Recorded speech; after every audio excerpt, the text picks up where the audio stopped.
Je suis le professeur Mbacké Diagne, chercheur directeur de recherche assimilé au Centre de linguistique appliquée de Dakar, de l'université Cheikh Anta Diop. Je suis directeur de recherche à mon grade ici, mais récemment j'ai été nommé par le président de la République l'inspecteur général chargé des langues nationales au ministère de l'Éducation nationale. Donc je suis un inspecteur général parmi tant d'autres au niveau du service IGF. Voilà.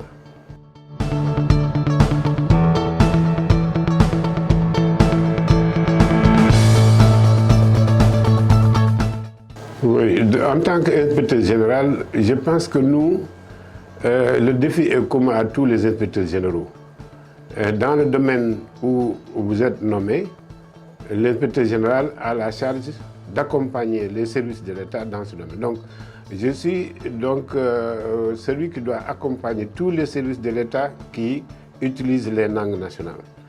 Et dans ça, je dois les accompagner et valider aussi le travail, les activités qu'ils entreprennent.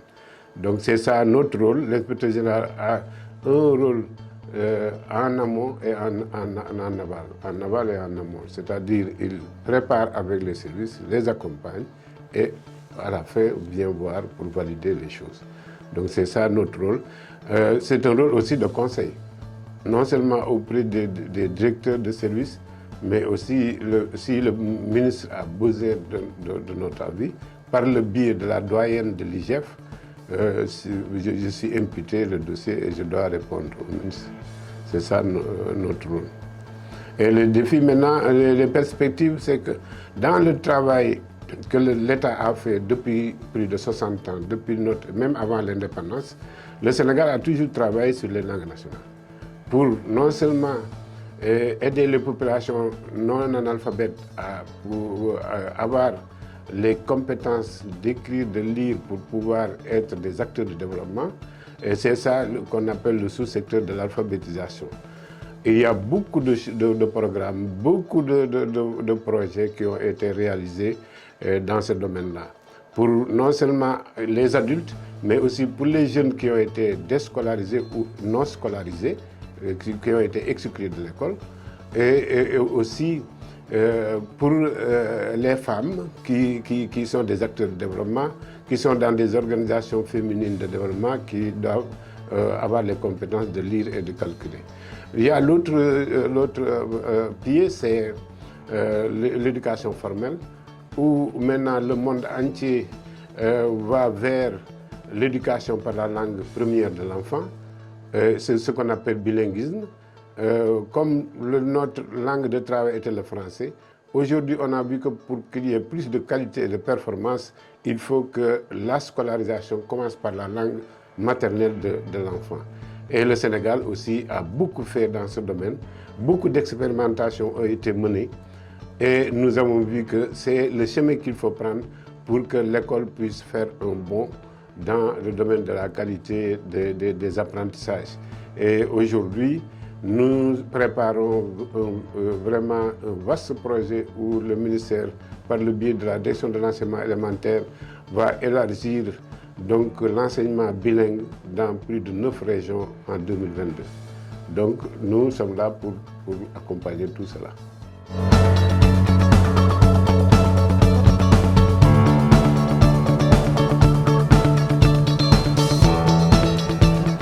Oui, donc dans cette mission-là que je viens de vous décrire, donc je vous ai dit que notre rôle c'est d'accompagner tous les services.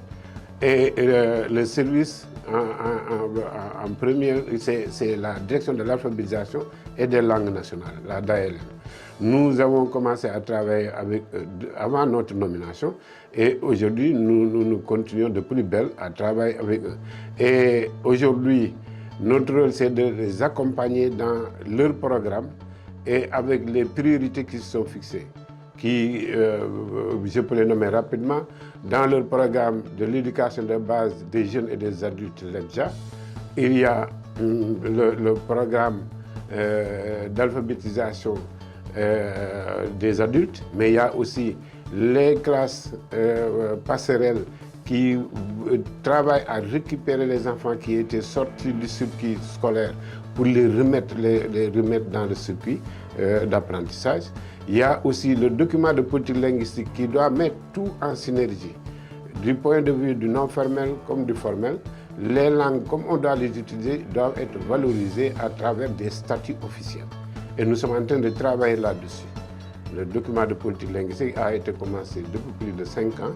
Nous sommes en train de l'élaborer et j'ai eu l'honneur de coordonner le groupe qui le travaille.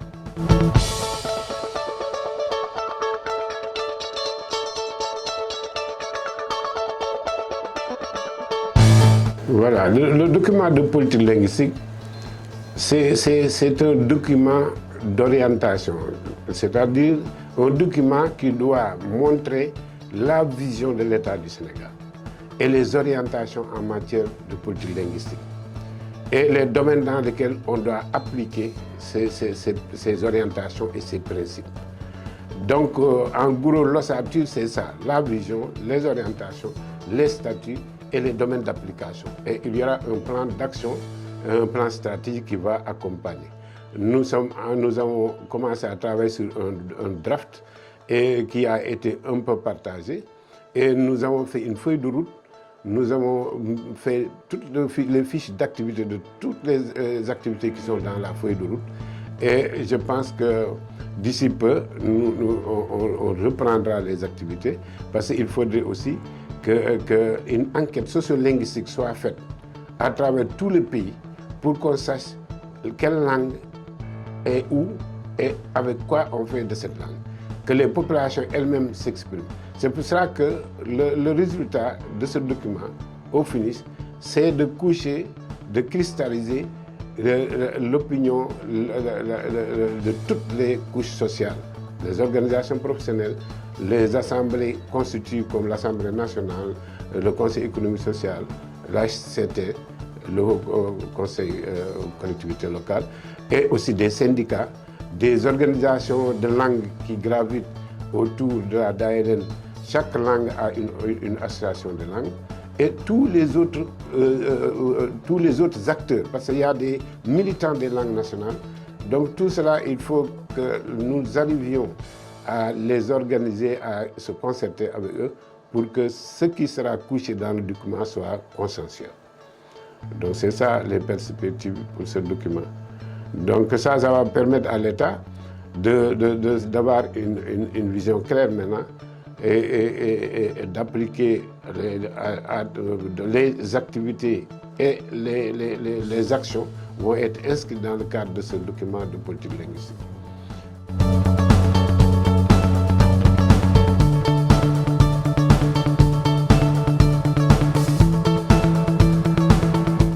Le numérique est incontournable.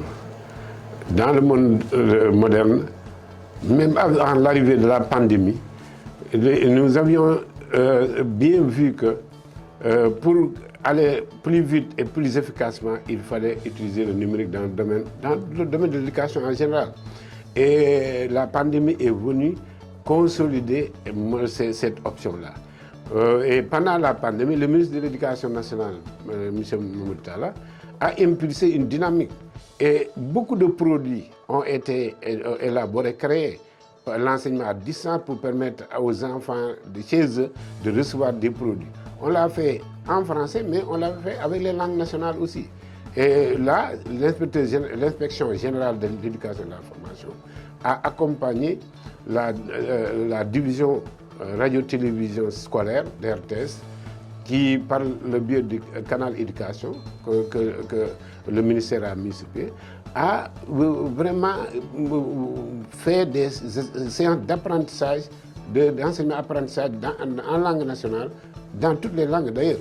Et nous avons vu que c'était faisable parce que le résultat était positif. C'est pour cela que la direction le ministère a pensé que cette semaine pouvait porter sur ce thème numérique appliqué à l'alphabétisation. Mais là, c'est vraiment bienvenu parce qu'il y a beaucoup d'initiatives dans ce domaine. Je commence par les universités. Beaucoup de collègues chercheurs ont pris cette spécialité de voir comment utiliser la langue nationale par le biais du numérique. Et il y a beaucoup de produits, beaucoup d'applicatifs qui ont été créés.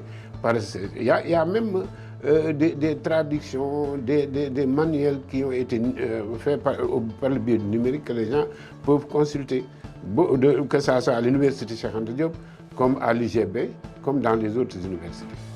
Mais il faut dire que le ministère est beaucoup en avance dans ce domaine-là. Il y a un projet promet que certainement vous allez voir. Il y a le canal éducation, mais dans les activités, les actions que mène la direction de l'alphabétisation et de la langue nationale, il y a des personnes privées qui viennent avec des initiatives. Donc la semaine sera une occasion de montrer tout cela, que vraiment au Sénégal, les gens sont en avance sur le numérique appliqué à l'alphabétisation et à la promotion des langues nationales.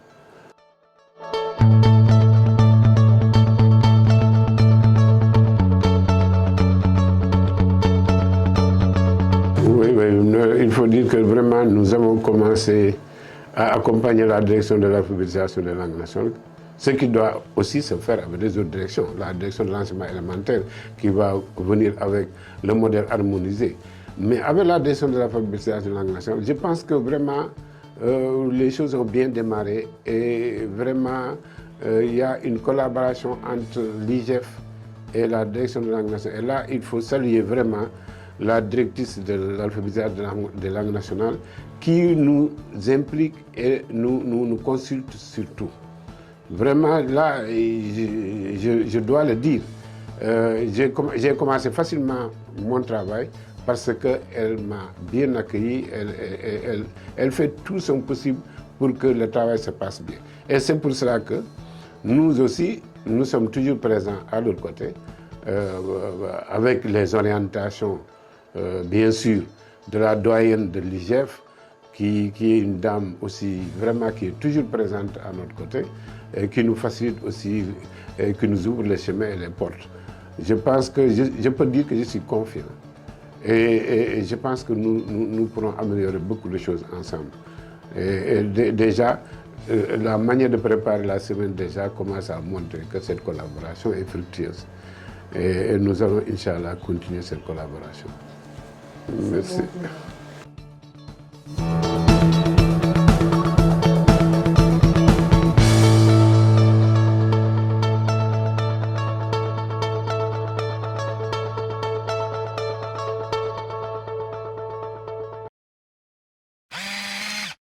Noisette, notre empreinte, votre identité.